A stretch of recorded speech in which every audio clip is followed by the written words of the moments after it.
मित्रांनो नमस्कार. जय महाराष्ट्र. शिंदे गटाला लागली घर. महाराष्ट्राच्या राजकारणातून आलेली सर्वात मोठी बातमी. 20,000 शिवसैनिकांनी सोडली एकत्र साथ, तर 55 नेत्यांनी भाजपलाही दिलाय शिंदेंना धक्का. मित्रांनो, सर्वात मोठा गर्दिलेला राजकीय भूकंप. सविस्तर बातमी बघूया. शिंदेगडे लागलं महत्वाचे ग्रहण.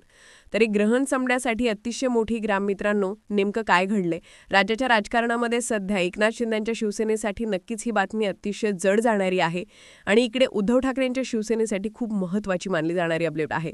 एकंदरीत उद्धव ठाकरेंना संपवायला निघालेले शिवसेना, शिंदे गट आणि भारतीय जनता पार्टी यांना जोरदार चपराक त्यांच्याच नेत्यांनी मारल्याचं या स्थानिक स्वराज्य संस्थांच्या निवडणुकांच्या मुहूर्तावरती सगळीकडे पाहायला मिळते. हे राजकीय वाद आणि झपाट्यावरती आल्याच्या नंतर एकनाथ शिंदेंना धक्का देत तब्बल 20,000 पदाधिकारी आणि 55 नेते या सगळ्यांनी सोडचिठ्ठी दिली असून या नेत्यांसहच हे सगळ्यांचीच नावाची यादी आपल्यापर्यंत पोहोचते. महाराष्ट्राच्या राजकारणामध्ये पहिल्यांदाच एवढा मोठा राजकीय भूकंप करण्यात उद्धव ठाकरेंना यश आल्याचं बोललं जात आहे. यामुळे महाराष्ट्राच्या राजकारणातील ही अतिशय मोठी घडामोड आपल्यापर्यंत पोहोचवणं हे आम्हाला कर्मप्राप्त होतंय.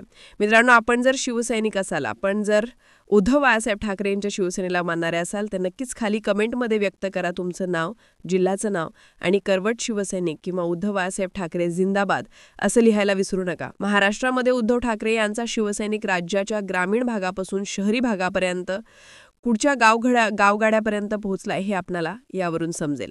महाराष्ट्राच्या राजकारणातील सगळ्यात मोठी बातमी आता आपण पाहूया. महत्वाच्या बातमीकडे आता आपण वळूया.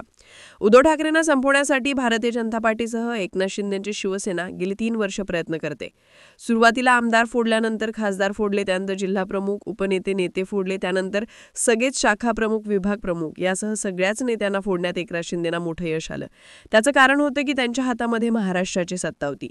सत्तेची दंडकोशाही वापरत अनेक नेत्यांना त्यांनी शिंदे गटात प्रवेश करायला लावला आणि राज्याचं राजकारण त्यांच्या बाजूने वळवण्याचा त्यांनी अयशस्वी प्रयत्न केल्याचं सध्या जाणू लागलं आहे. कारण की उद्धव ठाकरे यांच्या शिवसेनेला संपवणं हे कुणालाही शक्य नाही. कारण की शिवसेना प्रमुख बाळासाहेब ठाकरेंनी पेरलेले शिवसैनिकांचं बीज अतिशय कुळपर्यंत पोहोचलेलं आहे आणि शिवसैनिकांना फोडणं हे आजपर्यंत कोणालाही जमलं नाही. ते एकनाथ शिंदेंनाच भाजपला देखील जमणार नव्हतं आणि त्यांचं प्लॅन अखेर इथेच फेल झालंय. या सगळ्या प्लॅनवरती पाणी फिरलं असून राज्याच्या राजकारणातील ही घडामोड आता खूप मोठी गाजत आहे. मित्रांनो, एकाच वेळी 55 नेत्यांचे थेट राजीनामे, तो प्रवेश आणि 20,000 पदाधिकाऱ्यांनी सोडला एकत्र साथ, हा तगडा झटका म्हणावा लागेल एकनाथ शिंदेंसाठी. ही बातमी नक्कीच विचार करायला लावणारी तसंच भाजपचे देखील झोप उडवणारे ठरणार आहे. कारण की अशा स्वरूपामध्ये जर दरवेळी राजकीय भूकंप होत गेले तर भारतीय जनता पार्टीला देखील महाराष्ट्रामध्ये खूप वाईट दिवस येतील असे त्यांना सध्या वाटते आणि हीच कुणकुण उद्धव ठाकरेंना लागली आणि उद्धव ठाकरेंनी लागलीच त्या सगळ्या नेत्यांशी संपर्क करण्यास सुरुवात केली. पश्चिम महाराष्ट्राचं कोकणामध्ये बसलेला हा तगडा झटका खूप मोठा म्हणावा लागेल. मित्रांनो, ही महाराष्ट्राच्या राजकारणातील मोठी घडामोड शिवसैनिकापर्यंत पोहोचवण्यासाठी आम्ही कटिबद्ध होतो आणि उद्धव ठाकरेंचं जे मिशन आहे, मिशन महाराष्ट्र, हे आता पुन्हा एकदा ठाकरे सुरू करतात. आजच्या राजकारणातील ही मोठी घडामोड उद्धव ठाकरेंसाठी खूप काही देऊन जाते आणि ठाकरेंना पुन्हा एकदा महाराष्ट्राच्या सर्वोच्च पदी बसवण्यासाठी प्लॅनिंग सुरू झालंय का असा प्रश्न राज्यातील जनतेच्या मनामध्ये वारंवार हळूहळू येऊ लागला आहे. मित्रांनो, ही बातमी आता आपण प्रत्यक्ष तिच्या मुळापर्यंत जाऊया. कोणकोणते नेते आहेत, कोणकोणते पदाधिकारी आहेत, कोणी सोडली एकनाथ शिंदेंची साथ, यासह बघूयात सगळ्यात मोठा हदरा. पश्चिम महाराष्ट्रामध्ये विधानसभेच्या उमेदवारांसह 55 नेते, 20,000 पदाधिकारी यांचे सामूहिक राजीनामे, तर सगळ्यांनीच दिलाय शिंदेंना मोठा दणका. ही बातमी महत्वाची आहे, तेव्हा आपण बातमी शेवटपर्यंत ऐकायला बघायला विसरू नका. मित्रांनो, राज्याच्या राजकारणामध्ये एकनाथ शिंदे यांचे आमदार, खासदार फुटणार या बातम्या सध्या येत होत्या. गेल्या 6 महिन्यापासून उद्धव ठाकरे यांच्या संपर्कामध्ये काही आमदार आहेत अशा बातम्या आपण ऐकत होतो. आता मात्र एकनाथ शिंदे यांच्या गटातील अंतर्गत वादामुळे सध्या खूप मोठी खळखळ बडून आली आहे. सोलापूर जिल्ह्याचं दिग्गज नेतृत्व असणारा दिग्विजय बागल यांनी आपल्या पदाचे थेट राजीनामे दिलेत आणि एकनाथ शिंदेंना त्यांनी पहिला मोठा दणका दिलाय. यासह त्यांनी आपल्या सोबत 55 नेते तसेच जवळजवळ 20,000 पदाधिकारी यांना घेऊन एकनाथ शिंदेंना मोठा धक्का दिल्याचे बोलले जात आहे. निवडणुकीपूर्वी शिवसेना शिंदे गटाला मोठा धक्का बसल्याचं चित्र सध्या सोलापूरसह सांगली, सातारा, कोल्हापूर या जिल्ह्यातून पाहायला मिळते. या सगळ्यांनीच आता खूप मोठा दणका देऊन शिंदेंना आगामी वाट खूप खडतर केली आहे.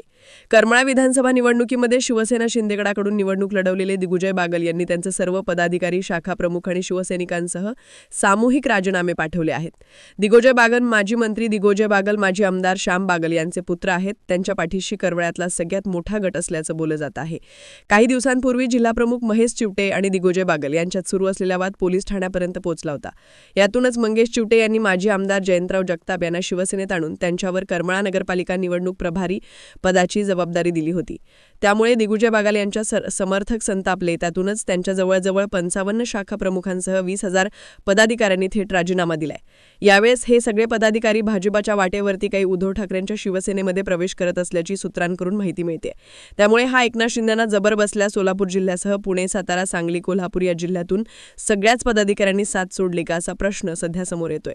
त्यामुळे उद्धव ठाकरे यांचा हा सगळ्यात मोठा विजय आगामी काळात शिंदेंना महागात पडू शकतो. मित्रांनो, आपणास काय वाटते? महाराष्ट्राच्या राजकारणामध्ये असे मोठे भूकंप झाले तर शिंदे सेना संपूर्ण जराबस्त होईल. याबद्दल आपल्या प्रतिक्रिया द्या. धन्यवाद. जय हिंद.